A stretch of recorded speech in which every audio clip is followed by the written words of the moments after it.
चलिए तो अगला क्वेश्चन देखते हैं। क्वेश्चन जेईई मेंस 2026 का ही है, 28 जनवरी के शिफ्ट के मॉर्निंग शिफ्ट का ये क्वेश्चन है। जो बच्चे इस शिफ्ट में दिए होंगे उनको पता होगा इस क्वेश्चन के बारे में। क्वेश्चन जो है एटॉमिक स्ट्रक्चर से है। तो चलिए क्वेश्चन को पढ़ के देखते हैं। सिंपल सा क्वेश्चन है, बहुत इजी क्वेश्चन है। क्वेश्चन कर रहा है the wave number of 3 spectral line of hydrogen atom consider. किसके बारे में बात कर रहा है? तो वेव नंबर के बारे में बात कर रहा है। 3 सेट बनाया गया है वेव नंबर का, 3 सेट बनाया गया हाइड्रोजन स्पेक्ट्रल का, ठीक है ना। कर identify the set of spectral line belonging to Balmer series. यहाँ पे आपको ध्यान रखना है कि बाल्मर सीरीज में कौन सा स्पेक्ट्रल लाइन पॉसिबल है। तो कोई भी आप बनाइए, देखिए इसमें से क्या ऑप्शन मैच कर सकता है, क्या सेट बन सकते हैं, क्या पॉसिबिलिटी है, ठीक है ना। देखिए करना क्या है, बाल्मर सीरीज कर रहा है, इसका मतलब n इक्वल टू 2 की बात कर रहा है। ये तो क्लियर है ना कि अगर बाल्मर सीरीज की बात करें तो n इक्वल टू 2 है, तो हम पुट कर देंगे n equal to 2।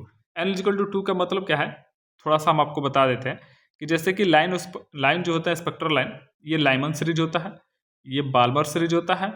Lyman, बायमन, पैस्टन, bracket, फुंट हम एंड हम्फ्री, ऐसे हम बताते हैं, ठीक है ना। मतलब n इक्वल टू 1 होता है इसको, ये n इक्वल टू 2 बोलते हैं, इसको n इक्वल टू 3 बोलते हैं, और n इक्वल टू 4 बोलते हैं। ऐसे पढ़ते हैं Lyman, Bayman, passion, bracket and fund and Humphrey, ऐसे चलता है ये सीरीज। तो बामन सीरीज बोल रहा है, इसका मतलब n इक्वल टू 2 की बात कर रहा है, ठीक है। तो n इक्वल टू 2 में वेव नंबर हम कैलकुलेट करना चाह रहे थे। किसी में भी वेव नंबर हम कैसे लिखते हैं, तो वेव नंबर न्यू बार से लिखा जाता है, मतलब 1/λ। ये क्या होता है, तो होता है r into 1/n1 square minus का 1/n2 का स्क्वायर। ये होता है वेव नंबर, ऐसे कैलकुलेट किया जाता है, ठीक है ना। इसमें जो n1 है ना, n1 वो होगा 2, क्योंकि बाल्मर सीरीज के लिए कैलकुलेट किया जा रहा है, ये दिया रहा है। तो n2 जो होगा ना, n2 वो ग्रेटर होगा n1 से। कि अगर भाई बाल्मर सीरीज में आपको लाइन आना है स्पेक्ट्रल लाइन को, तो कहाँ से आएगा, उसके ऊपर से ही आएगा। मतलब n इक्वल टू 2 में आना है तो कहाँ से आएगा, 3 से आएगा, या 4 से आएगा, या 5 से आएगा।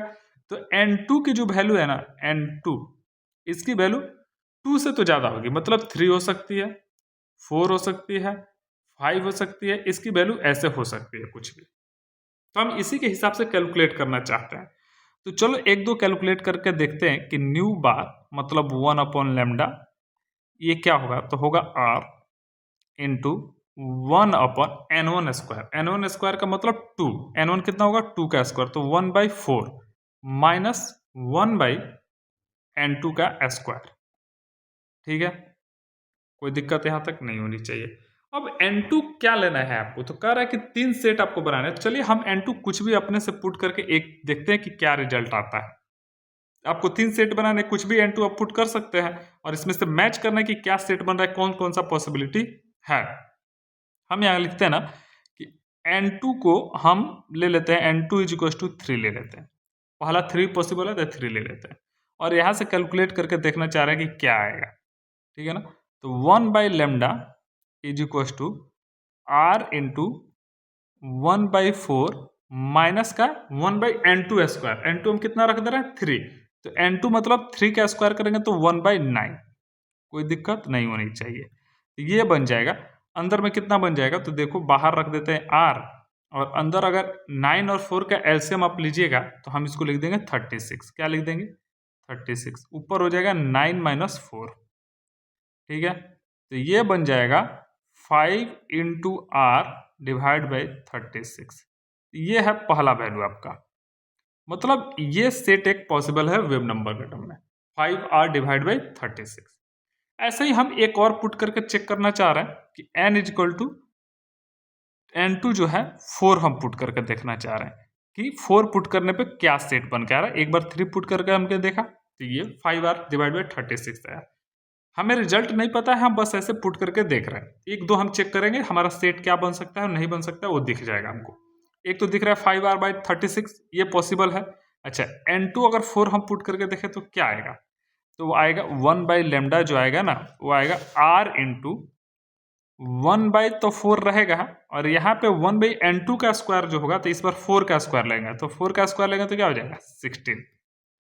तो ये क्या बनेगा भाई साहब, ये हो जाएगा, नीचे में एलसीएम आप लीजिएगा तो 16 हो जाएगा, 4 से डिवाइड कीजिएगा तो 4, ऊपर हो जाएगा 4 माइनस का 1, ध्यान से कीजिए तो ये आ जाएगा 3r डिवाइड बाई 16 कितना आ जाएगा? 3r डिवाइड बाई 16 हो जाएगा ये। यहाँ हम लिख दिए 16। पहला कितना आया? तो वो आया 5r डिवाइड बाई 36। सेकंड क्या आया? 3r divide by 16। Very good. आप देखिए ध्यान से, तो ऑप्शन ए में ये मैच कर भी रहा है, ठीक है ना। अच्छा, थर्ड अगर हम n2 को कुछ और पुट कर सकते हैं, 5 पुट कर सकते हैं। चलिए 5 पुट करके देखते हैं। तो 1 बाई लेमडा कितना आएगा? तो 1 बाई लेमडा का जो वैल्यू आ रहा है उसको हम ऐसे लिखते हैं, r into 1 by n1 square. n1 कितना है? तो 4 माइनस का 1 बाई n2। n2 कितना रख रहे हैं इस बार? 5। तो 1 बाई 5 का स्क्वायर कितना हो जाएगा? 25। Very good.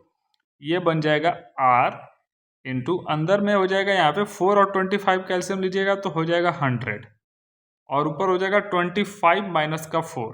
यहाँ हो जाएगा 25 माइनस का 4। तो ये बन के आ जाएगा, कितना हो जाएगा? 21r। Very good. 21r divide by 100। तो आप ऑप्शन अब मैच करके देखिए क्या ऐसा कोई सेट पॉसिबल है।